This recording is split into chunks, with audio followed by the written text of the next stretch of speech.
Hi, welcome to my SQL Bits 2020 session on SQL Server secure development patterns. This should be interesting. I'm used to doing these sessions with lots of audience participation, asking questions and getting feedback. And unfortunately, due to the current situation, that's not happening. So there is a little bit of sitting here in our spare room, feeling like I'm talking to a void. So let's see how this all goes. I hope everyone's been enjoying the other videos they've seen. And yeah, we'll carry on. So my name's Stuart Moore. I've been working with databases and data for 20 plus years now. I've worked on many platforms, SQL Server, Oracle, Postgres, MySQL, um, worked with Windows, various Unixes, Solaris and Linux. I've even done some time with AS400s and VAXs back in the very early days. I'm part of the team that organises the Data Relay conference tour around the UK. Unfortunately, we've cancelled this year's as we thought that taking a coach around 5 major cities in the UK at this time wasn't a great idea. We will all be back in 2021 and we hope to announce some dates real soon now. Also run a couple of power user groups in Nottingham. I'm a member of the DBA Tools team. I predominantly look after restore and backup code. I'm a Microsoft MVP data platform. This is my third year being honoured with that award. And I'm also an ISC squared CISSP certified. That's, if you're not aware of that qualification, that's a certified information system security professional. It just means I've done a lot of reading around on security and ISO accreditation, various audit requirements, and then passed an exam on it. But it means I've done the book learning behind security as well as the hands-on typing stuff. So let's move on. So, a quick agenda for what we're going to cover today. Intro is what we're going through now. So just an introduction to the session. Basics. Before we can really write secure code for SQL Server, we have to make sure that SQL Server itself is secure. This session is actually it's like a 50-minute slice of a 7-hour training day I'm presenting for SQL Bits this year as well. So I want to get a little bit of that background in here, because if you go back, say you're a developer and you go back and start developing these features, that's great, but you need to make sure your DPAs have built the box securely in the first place. You can have the greatest, most secure code ever written, but if people are still allowing people to log in with the password ABC123, someone's just going to crack the password and get in that way. So we need to look from the bottom upwards. We'll look at how to connect to databases securely, using SQL Server permissions to your advantage, and the best way of doing that. The best ways to give people access to the data within the database. How you should be developing securely. Because it's not necessarily just about the code, it's also about the process you take. Security is a lot about process and documentation. Like I said, there's a lot of reading for a CIFS course and a lot of it is around that sort of thing. We'll then drop out to some demos. We'll be showing you some examples of T-SQL code that we're using. And then we'll talk about how you verify and monitor your security stance. You can make sure that the latest development hasn't introduced a hole or someone's granted more permissions than they should have. So let's move on to the basics then. So security and SQL Server, like anything else, to build a really good environment, you need to have a good base. If the foundations are awful, things fall over quite quickly. So the basics when installing the box, you really want to be looking at having the latest OS. Software does get better as it goes along. You get more features, more performance. The only caveat to that is if you're the only person in your organization who can support that version of the OS, you won't be popular when it falls over and you're on a leave. So you may go back one version, but you shouldn't be installing Windows 2012 these days. A good patching cycle. It's important to keep secure systems secure. So, holes turn up, they need to be patched regularly. You will have to negotiate with your business for downtime for doing this. A common thing with very secure systems is they'll run in some form of HA mode. So you may run this as a part of an availability group. So you patch node A, fall over to node, so patch node B. Once that's done, fail over the database onto node B, patch node A, and then do the opposite the next month. Part of being secure is also having the data available for whenever people want to use it. So HA quite often comes into a good secure design. Secure install of the recent version of SQL Server. Again, you don't really want to be installing SQL Server 2008 R2 these days. Things have moved on. There's no more security patches coming out for that. And again, SQL Server needs patching. With CU's coming out, it's good. You get new features, things, bug fixes come out as well. And I'm a big fan of backups. So, anything you do here, you should have a reliable and tested backup strategy. By tested, I mean that you restore things regularly to make sure you can do it and you know how long it's going to take. Again, if something goes wrong, you need to be able to give your boss an accurate idea of when he will have a production system back so the company can keep making money. One thing I see a lot as well, keep the firewall on and enforcing. It's very easy now with PowerShell, one line of PowerShell to just drop the firewall and everything springs to life. It's great. But then you've dropped your first line of defense. Really, you should only be allowing through the SQL Server connection and SQL Browser if you're using dynamic ports. Otherwise, leave everything else up and running. It could be a bit of a pig to configure things like Distributed Transaction Coordinator, but there's plenty of guides out there, and it's a couple of clicks once you know what you're doing. There's no reason just to turn the firewall off. Encryption. This slide is about an hour and a quarter of topic in my major session, so we're just going to skip over it highly here. It's a good thing to have. If you're going to just dip your toes into the encryption world in SQL Server, then encrypting your backups is the very first thing I'd recommend you do. It's pretty simple. It's reasonably low overhead, but it gives you a great benefit with security. The backups we will take every night, especially the full backups, are a complete copy of your database. Anyone gets their hands on those, they've got all your data structures, and all of your code. So they can analyze that for any other holes and flaws you may have.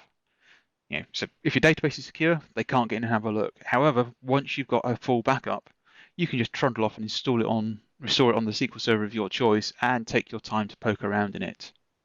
So if someone's committing some corporate espionage, then a nice unencrypted database backup is a really good thing for them to take. Not good for us, but certainly they'd probably get some good money for it. But if you encrypt that, no one but yourselves is going to be reading that. So that takes that one away. Data encryption is a bit of a longer topic. There's various options you've got. Again, it's nice to have. And just be aware of some limitations you'll have.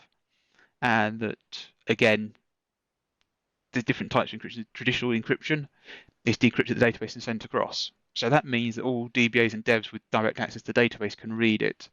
And this, unfortunately, is one of the facts of life, that the person most likely to cause a security breach is a DBA or a dev, either through action or inaction. Because you can see everything in the database, you may leave it on a screen somewhere, or if your credentials go missing, someone get hold of it. This is why the newer tool of transparent data encryption, always encrypted, came about. Now the data is encrypted throughout its time in the database. Everything is encrypted. So if you go into the DBA to the box and query there, you will see the encrypted data. It's only encrypted at the client. So only the authorized people with the client can actually read the data. Like I say, that's a big topic all on its own. But just to say, encryption is a good thing to put in at the base. So then connections. Databases aren't really much use unless people can talk to them. I've never met one that doesn't have at least one connection to another system. So what you want to do is to have those connections only from people and places you trust. You don't let everyone just log in as they like to your database, and you probably want to check where people are coming in from. And you don't want anyone listening in on that conversation while they're going along. So the best way of doing that is to encrypt the connection. SQL Server lets you run SSL, much like you use for websites, on your connections. It's, again, easy to set up. You just need to get yourself a key and a certificate. You can go for a commercial one or roll your own at home if you've got a cert authority in AD. One great thing is certificates and keys. Because they're matched, the connections, anyone connecting will know they're talking to the right box. So just because someone's done a man in the middle and replaced your prod SQL box with another one, because they won't have the full keys and certificates chain, your clients will stop connecting and they'll get a warning that something's not right here, and hopefully you can pick things up. Firewall rules. really only allowing what's needed onto the box. So in this case, rather than talking about ports and applications, I'm talking about points people can access things from. It may be that if you've got something that's based around application servers, say the old style ceramics, Dynamics CRM, then you would just allow through the application boxes because no clients talk to the database, they talk to the application server and then to the database.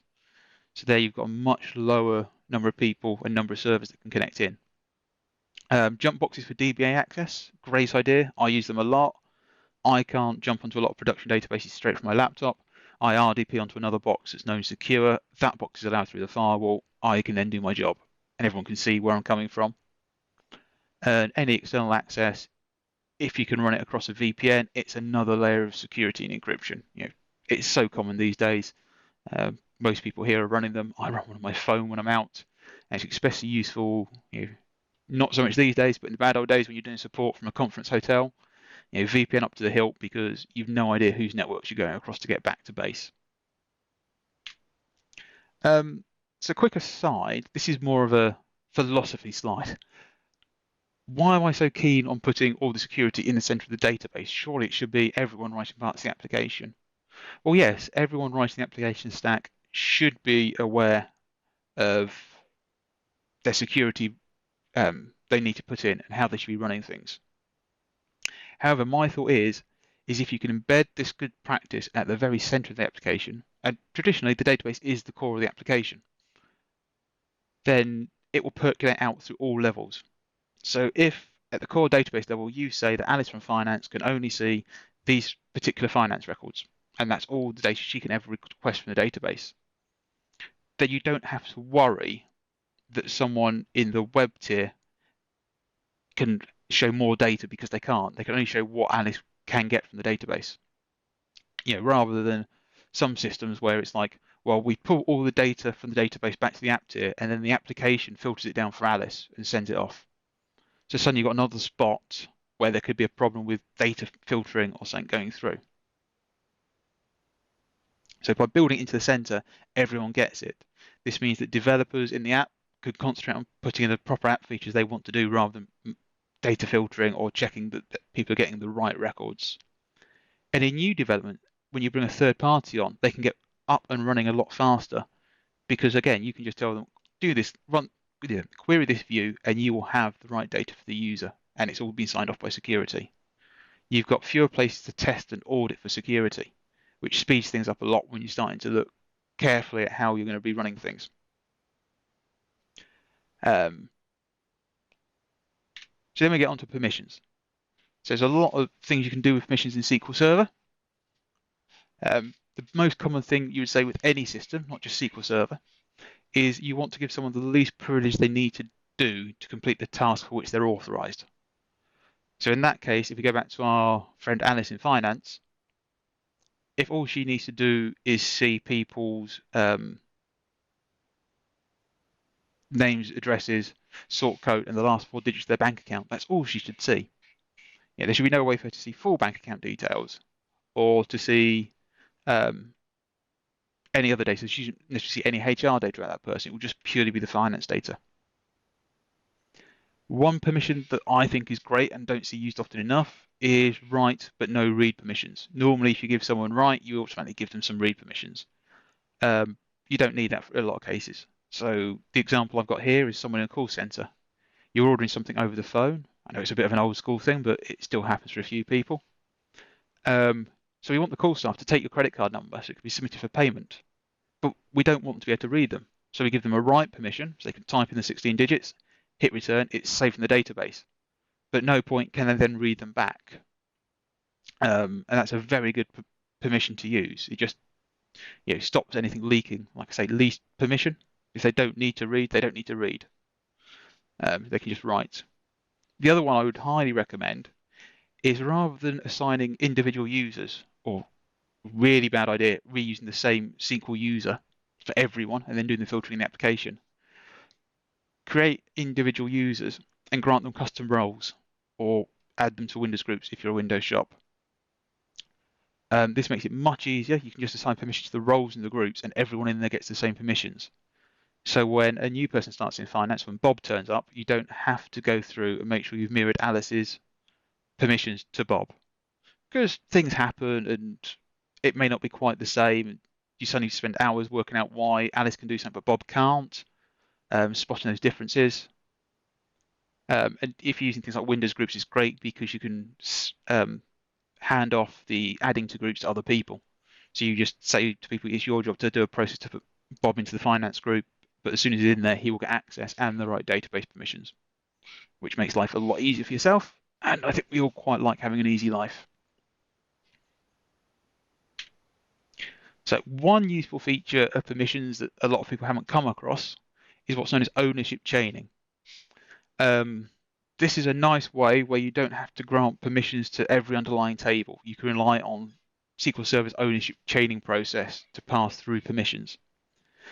So it works like this, and I've got it in the demo. So if it doesn't quite make sense, when I actually do the demo, hopefully it'll make much more sense. So you have two objects with the same owner. So let's say table A and view B.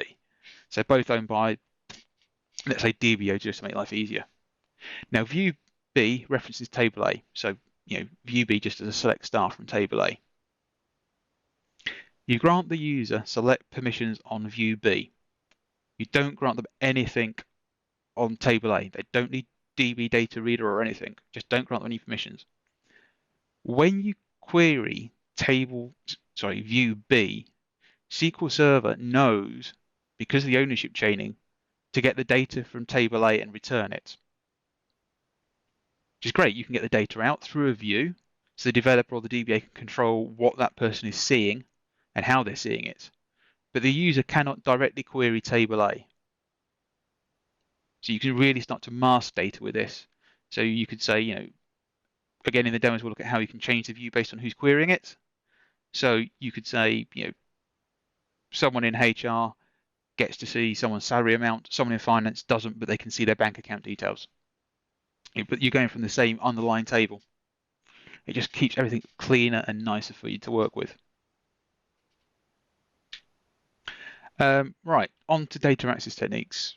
I'm pretty sure this is standard now, but just to remind, ad hoc SQL queries, really not a good idea. All the things we're going to talk about are about limiting people's access to raw data. We're making sure people only see what they need. Once you allow them to write their own T-SQL queries, you can't control that, and it's hard to track what people are running. And also then you've got the performance issues we all know and love with ad hoc SQL queries. They may all be looking for the same data, but they're writing 15 different queries to do it, so you've got no plan cache. And I don't know about you, but a lot of my end users aren't doing a lot of T-SQL development, so things like indexes or how to write an efficient query are not high on their list of things that they do. So you run into performance issues with this. So the best way of doing this is to use stored procedures or views to return the information. As I say, we're going to look at some examples. You can filter this data. Filtering horizontally means you can alter the where clause. So for instance, if you've got a department code, you may say if person is a member of group X, they can only see the records for department X. Vertically filtering is where you return different columns, or you only return a subset of columns from the underlying table. This, you can alter the data based on role and group membership, or even times if you want to. So it might be that that no one should be looking at certain information after a certain time. You could just say, if date greater than this, return 0. And again, it avoids granting rights on the underlying tables. This is the bit we're really trying to get around, is that access to the real raw data in the database should be heavily restricted. It should be a special case of user, not just a general way of doing things. Right, possibly the most famous cartoon XKCD have ever done, apart from the horse battery one. SQL injection. I'm pretty sure everyone's heard of it. However, it is still year on year the #1 attack vector, and it works. This is how a lot of data gets pulled out of databases or people rip passwords out from systems. Try and avoid dynamic SQL and SPXecute SQL as much as you can. And if you're going to use it sensibly. Don't just take a string from an input field on a web form and append it to a select statement. SQL Server devs working with C# and stuff tend to be a lot better at this. Unfortunately, I apologize if anyone here is a PHP developer, but certainly in that world, I find it much more common that people are just building up a string and dumping it to the database. You know, properly check your inputs, use stored procedures because they're not quite as susceptible to this, and just double check everything comes in. Paranoia is not a bad thing in a DBA, and it's almost part of the job for someone who works with security. So just be checking everything that comes into your database. Another tool Microsoft introduced is dynamic data masking in the database. So this is a nice feature where you can say if someone's not a privileged user, when they select data, instead of getting the data, they get a masked version of this. The masking is different for different things. Again, we'll look at some in the demos, but for instance, if you mask a numeric field, so an integer, a big int, or a float, you just get a 0 back, not the actual underlying amount. So that can be quite handy. However, because of the way dynamic data masking works, there is a problem where people can infer data from what they get back. Data masking masks the data after the query has been through the engine. So if we look at this example here, so we're selecting pay amount from HR for John Smith. Yep. So pay amount will be 0 because we're requesting it through a data mask. So it will do the query and then return the 0 back to us. However, the engine will process the where clause against the real data. So we know that if this row returns nothing, then John Smith is paid something other than a value between 100,000 and 120,000. If it returns a row, we know that John Smith's pay amount is between 100,000 and 120,000. As we're all clever people, I'm pretty sure you can work out that we could write a little loop that would probably in about 10 iterations get us down to within a tenner of what John Smith's paid. But we never actually see the amount, but we can infer it from the queries we're running. And this is a problem with data masking. But again, you can work around it if you're not allowing ad hoc queries. If this was just a nice grid control, they're just going to get a list of pay amounts and they can't put any filtering on it. It does play up with sorting though. Again, we'll see that in the demos, which we're now going to get to. So we'll just switch out to Azure Data Studio to have a look.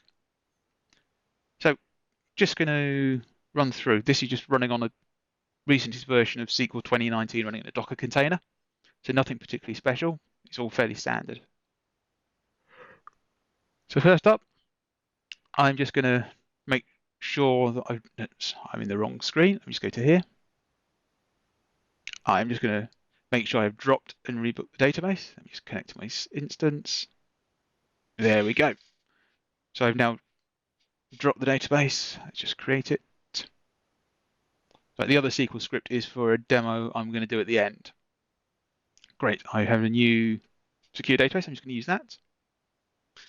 So quick look at SQL injection, why it's a problem. So for instance, this is a common thing you'll see. Again, sorry PHP guys, it's not you, it's the other people you work with.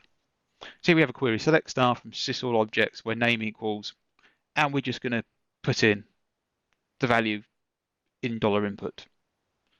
So that's great. If someone puts dollar input and just gives the name of a table, that's brilliant. We get the single table back that we're expecting from sysall objects.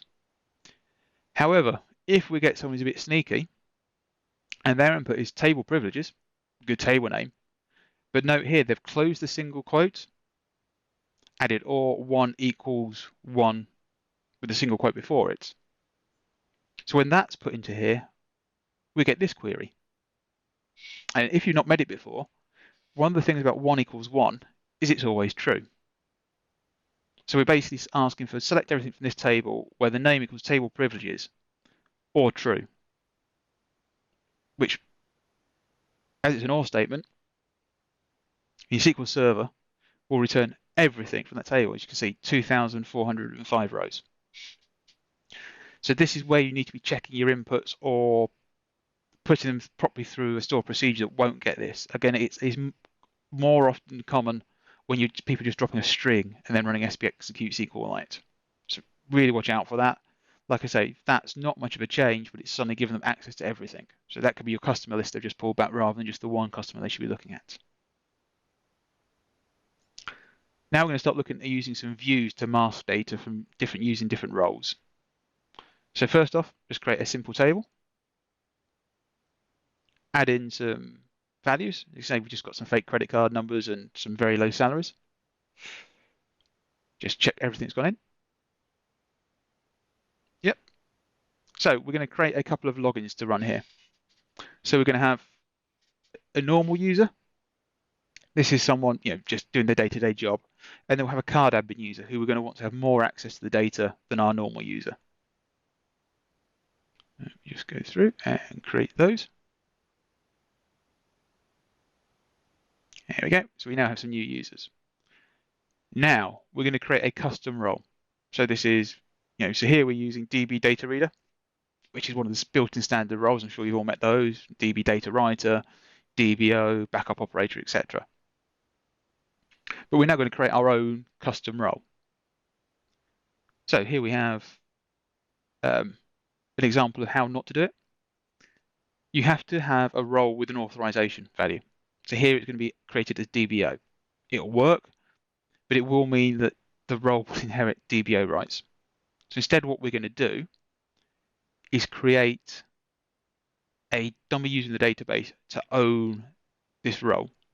So this means that by default, this role does not have any privileges in the database. It's just going to have what we add to it. Again, this is a great way of doing things. Start with least privilege. Start with a role with no privileges and add things on, rather than starting with a role with lots of privilege and then trying to deny things. It gets confusing. So we'll just create the role. We'll add our card admin to the secure users role. Yep. And now what we're going to do is to create a view.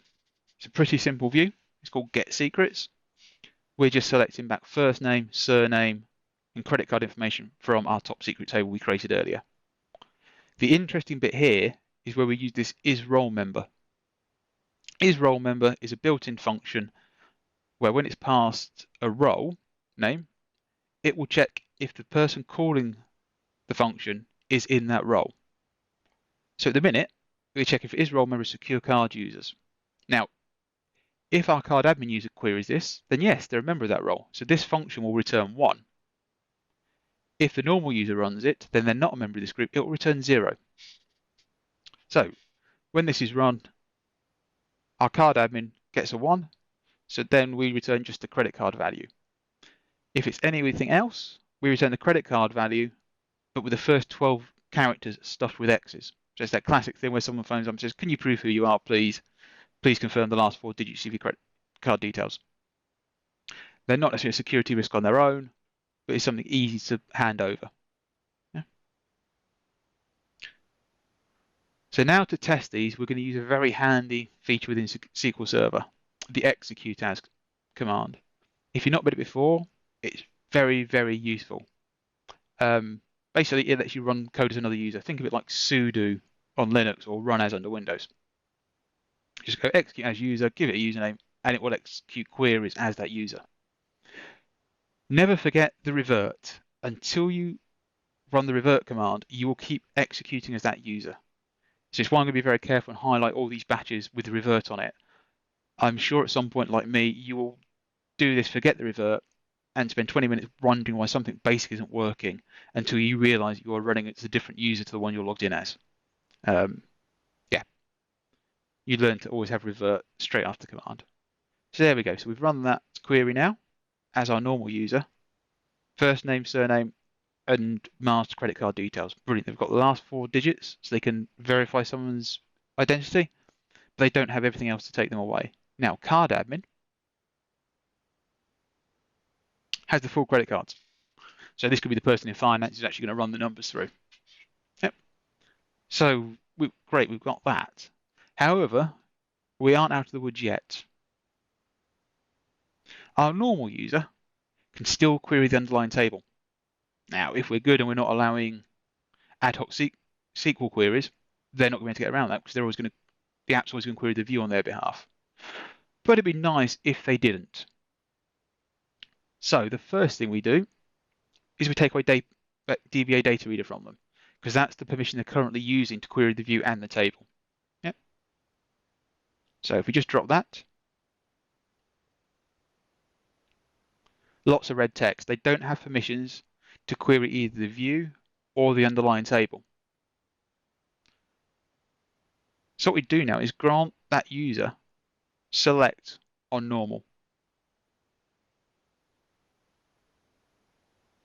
Yep. So we just grant and select on the view, nothing on the underlying table. So we've got a denied on the table, but they had the details back from the view. So again, that's what we wanted. So in this example, we have granted a permission to a user. We've granted select on get secrets to normal. It may be you grant select on get secrets to the normal role, rather than an individual user. But this shows that we can take away access to raw data at the bottom. Because for instance, now normal has no access to salary data. They only have access to these columns. And even one of those is masked. So that's how we can mask things ourselves. Now we'll have a look at how SQL Server implements data masking itself. We're going to create another table here. Nothing unusual about this until we get to these last 3 lines. We see the masked with. So when you create a table with data masking, you do it as normal, and then you tell it how to mask the data. So there are various functions built in out the box. At the bottom here, we have the default one. Because we're running it against a numeric value, that will return 0. So that's the default for that. Defaults for other data types are available.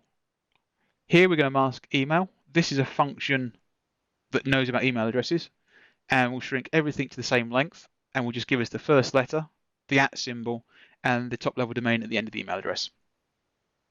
It shrinks them all down to the same length, so you can't tell the difference between, for instance, email.com and Outlook 2000. If someone's using a particular, you may be able to work out who's talking to who if you can work out the length of that domain name. And the credit card, we're masking with the partial function.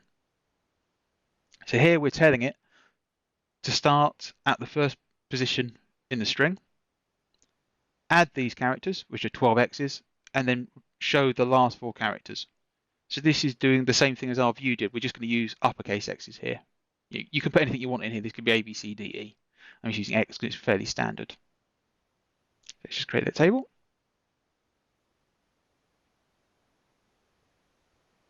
That's done. And let's just insert some data. Sorry, sticky fingers on my trackpad.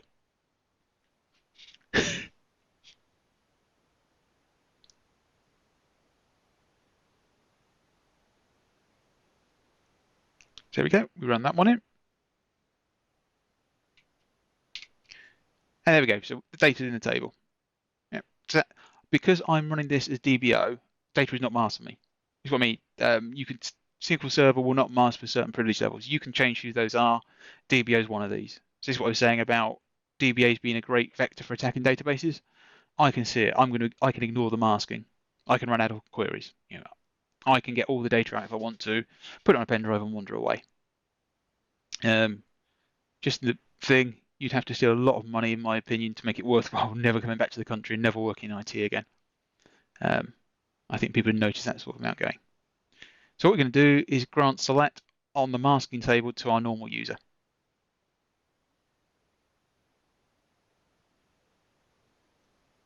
If we run that, you can see now they are getting masked back. Like I said, they've got the email mask, just the first letter, 3 X's, 4 X's for the domain name, and then the .com on the end, the TLD. Credit cards, like you expect, 12 X's, 3 digits, and salary is 0. So that's all good. That's what you'd expect. You can add masking to a table after it's been created. So here we're just going to alter our top secret table to mask the salary column, which default. So as we know, because that's a integer, that's just return a 0.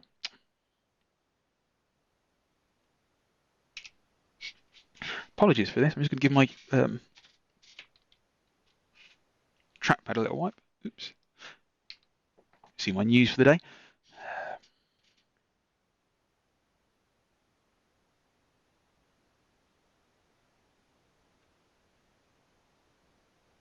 Run that.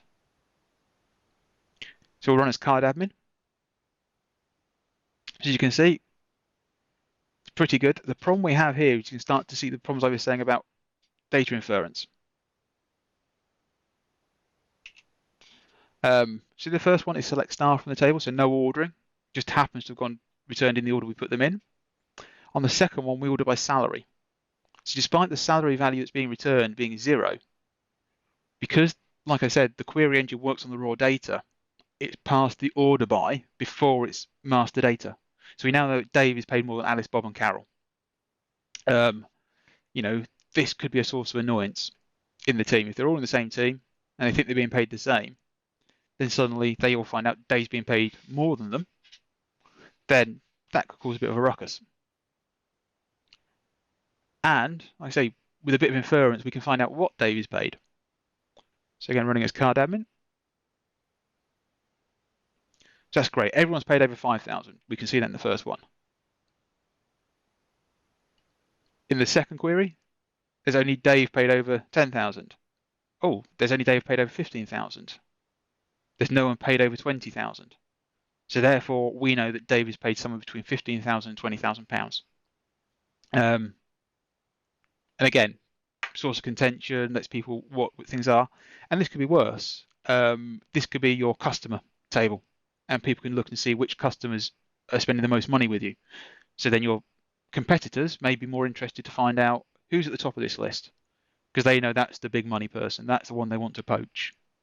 So this inference, salary hunting may or may not happen, but it may be just someone who can run this against the customers table and then go and tell someone, oh, our biggest customer is Bob's Builders, and suddenly your competitor is chasing them because they found out, that's where the cash is. So that's a simple thing to remember is, who's our top customer? So what we can do is, again, we can use views to get around this a bit. So we just create another view called get salary. It's very similar to the top level one. This one, this is a design pattern you can use all over the shop and get very creative with. So we can create a view called get salary, select first name and surname and salary from top secret. So what we're going to do is when someone's a member of the secure card users, we'll return the salary value. Otherwise, we'll return 0. Yep.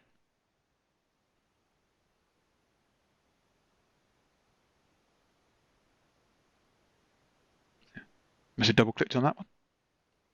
So we're going to allow normal to select from get salary.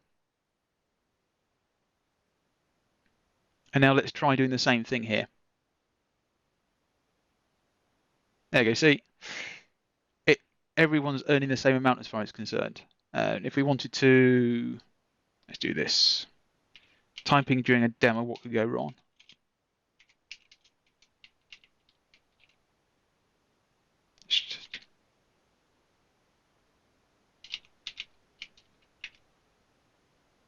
So let's just run this.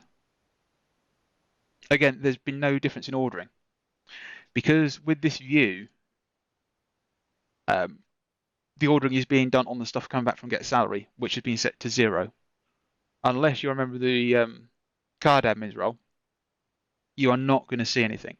So obviously, if we ran this as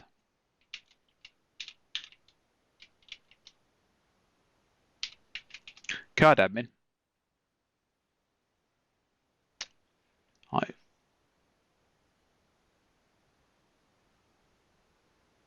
is it card admin?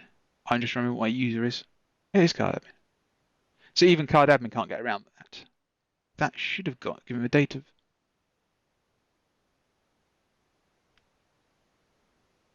That should have returned salary.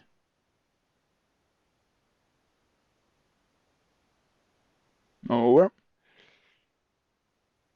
This is what happens when you start typing in demos, you forget where you're going.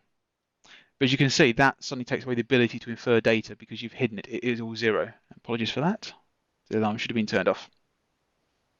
So the next thing we've done, we've seen how we can filter data. And that's views. They're great for doing that. The next thing up is sometimes you want to see who's been running this. So this is where store procedures can be handy because not only can you filter what data people are seeing, you can also then start writing back. So we're just going to create a quick store procedure. Select star from get secrets. We'll grant execute on this to our 2 users because they have no permission otherwise.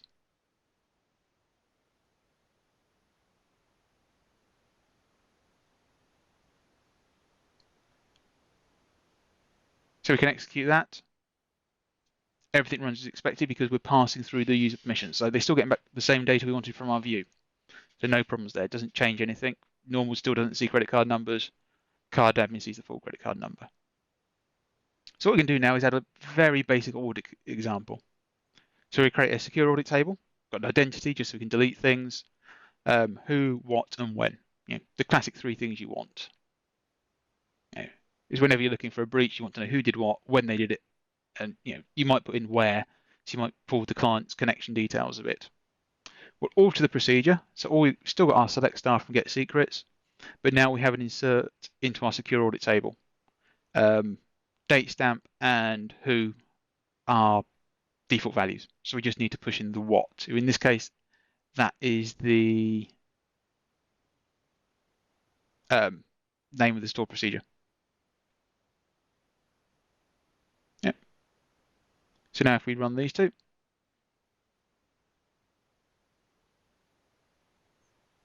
we certainly have a very simple audit table.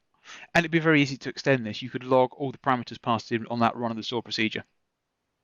Or like I say, the location, the IP address or the host name.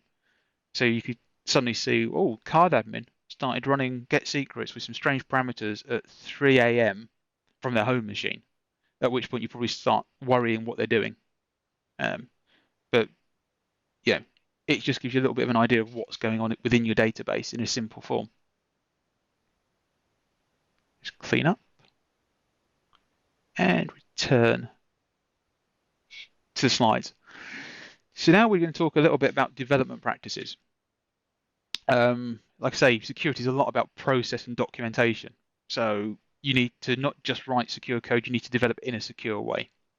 So you want to make sure you're developing on prod-like data, just so you know what is in there, what it looks like, and how it reacts. It means you can write queries that actually perform properly on production as well as test. But don't develop on prod data. Prod data is, probably after SQL injections, one of the biggest causes of data breaches these days. It's every week you see in the tech news someone took a copy of a production database, dumped it on Amazon S3 buckets so they could move between systems, didn't remove it, didn't add a password, and now their data's gone around everywhere. If you're going to take prod data, make sure you clone and hash it. Make sure the hash is one-way and sorted. So this just means that people can't backfill it, and each hash is different enough that you can't easily go backwards. There's a great example there in that link. 6 years ago, New York City released all its taxi data for yellow cabs. Some clever person worked out which trip was theirs, so they could work backwards to get the taxi number from the hashed value. And it turned out the hash wasn't that easy to reverse engineer, so someone then unanonymized all the data. So yeah, that wasn't great. And SQL Server's static data masking is good here. You can create a mask, and it's applied when you clone the database. So that will help you mask your data there. Verification. This is a big one. Like I say, you've not just got to think you're secure, you've got to prove you're secure. So this means looking at things that are going on in the database. So look for suspicious activity. Like I said, if you suddenly see someone from the finance department doing a lot of querying at 3 a.m. from their home machine, why?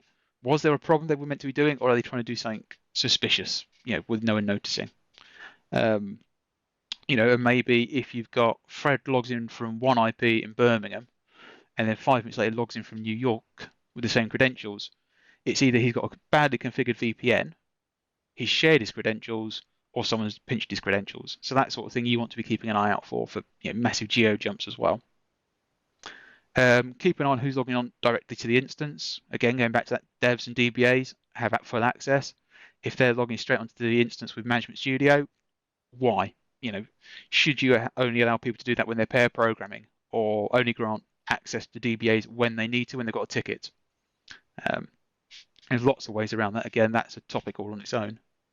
The SQL Server audit can cover some of this. You can just turn it on, go back and review those at a time.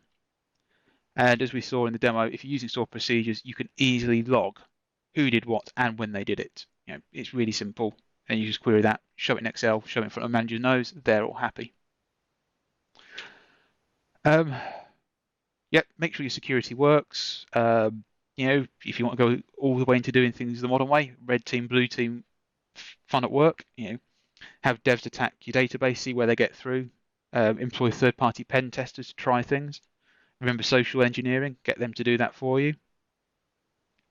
Any testing of your security should be built into your release pipeline.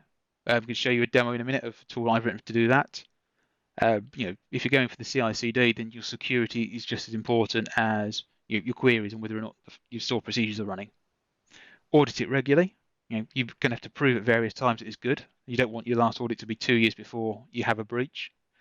And as always, avoid making quick ad hoc changes to code or permissions. Yes, it fixes the ticket quickly, gets the users happy, but you're probably going to introduce an error at some point. It's not checked. You aren't completely sure it's going to do it. So have a process and make sure you go through it properly. So we're just going to have another look at a demo at a tool I've written called DBA Security Scan. So this one we go into here. So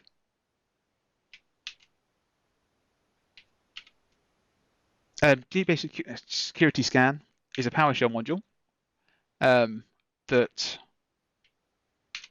analyzes your current security status. So it goes through the database and pulls out who owns what.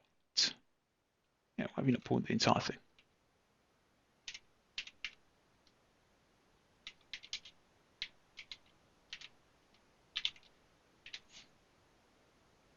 Oh, it's pulled.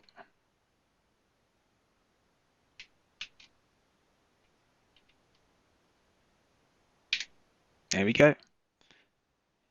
So it takes a output of your current SQL Server security, and then can be run across. So here we're going to take out a config. I have back here a quick database creation script that's going to create a database called roles1. Nothing fancy. It creates some users, a role, gives users a role to role membership, grants a few select permissions, and execute to roles. So very small. So what we do now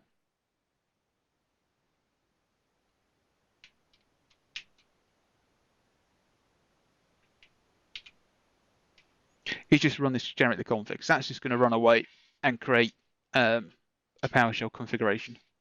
It just takes a minute or two. It always seems to take longer when you're demoing in front of people.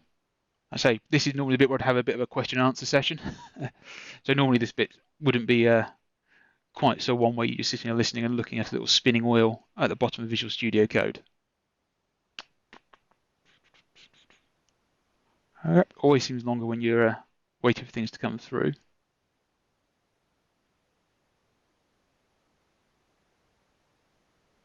Come on. There we go. So I'm just going to clean up from previous runs in case there's anything there. Great, there's nothing there. So I'm just going to export that to a JSON file, and then I'm going to quickly open it in Studio Code. So yeah, just brought it up here. So you can see we've just got a JSON document here. It's got some details about when things were run. Here we go, the roles split out. So you can see all the roles. You can see DBA Writer's got a member called Carol. And there's more as we go down through. So you see permissions here. So the role user role has been granted execute permissions on the SB test store procedure. Users, there's Alice. We can tell which scheme permissions she's got. She's got connect and database. We can go through this for all the users. So it's just a nice way of having all that data kicking around. So, oh, is it not? You just bring back up the demo. So that's it. So now what we'll do is we'll break that by adding an extra permission.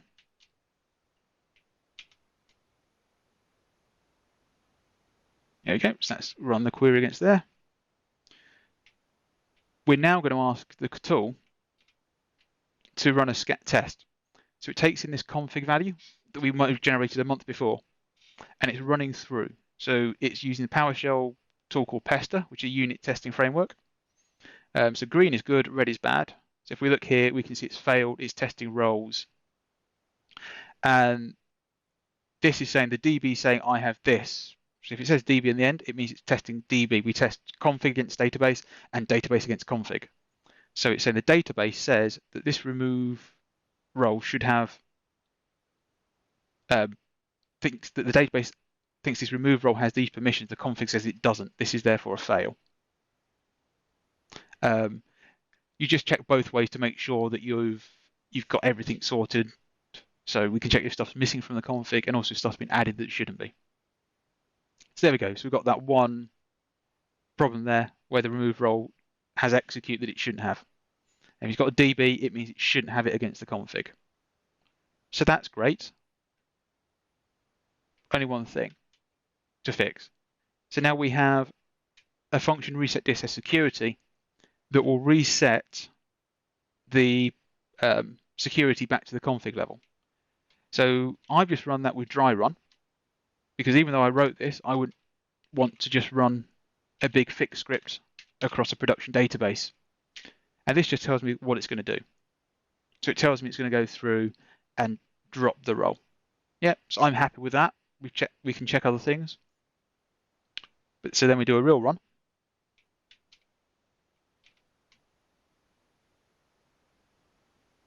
There you go. That runs really quickly because all I had to do was the drop. And now we rerun our test against the database for our original config. And the idea is that this will now all turn green. So basically, if it gets through this roles check and it's all green, that's fixed it. That's great. We're good. It's going to take a while to do the objects and things, so I will skip. Yeah, the objects bit takes a while, so we'll just skip back to do the review, and I'll come back to this to show you that it has worked. So in this session, these I think are the big takeaway points. Get the basics right. Don't get into really esoteric security stuff until you've got the basics done. You know, secure server, secure SQL instance, good password management. You know, then start putting more bits and pieces in. Security at the center of the application, so that's the database layer. We'll filter out through all the other levels. It makes life a lot easier for the rest of your organization. So really do that.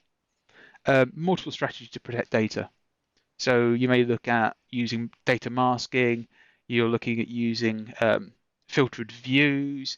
You may then wrap that all in stored procedures, remove users from having access to underlying tables. All these bits and pieces, no one of these on its own will work. You need to combine these as yourself. Trust no one.